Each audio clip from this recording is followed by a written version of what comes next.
เตรียมตัวครับผู้ใหญ่ใจบุญมาอีกแล้ว เพิ่นฝากของมาแจกทางประเทศลาวอีกแล้วมื้อนี้โอ้ยใจเจ้าเมืองหมดพี่น้องเอ้ย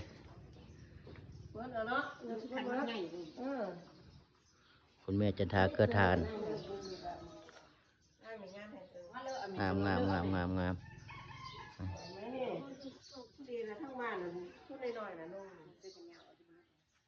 ฝากของมาแจกพี่น้องเลยคุณใหญ่ใจบุญครับมาอีกแล้วไอ้กระสอบนี่ก็แม่นบ่ครับโอ้ทอกเทออกแล้วเป็นบ่ยังว่าแล้วสอบนะสอบหกสอบนะหกสอบไม่นี่สองสอบนี่เอาไว้นี่ว่าจะสอบยังมีไม้แขนเสืออยู่อันนี้มันหกเพิ่นอีกไปมันหกมาใส่บ้านนี้เตรียมตัวครับ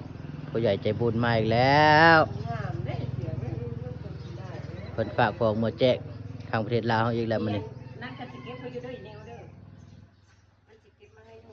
โอ้ยใจเจ้าเมืองหมดพี่น้องเอ้ย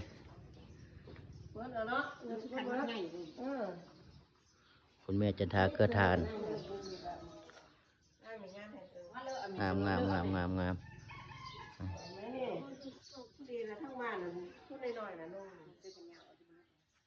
ฝากของมาแจกพี่น้องเลยคุณใหญ่ใจบุญครับ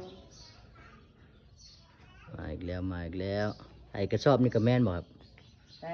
โอ้ทอกเทออกแล้วเป็นบ่ยังว่าแล้วสอบนะสอบหกสอบนะหกสอบไม่นี่สองสอบนี่เอาไว้นี่ว่าจะสอบยังมีไม้แขนเสืออยู่อันนี้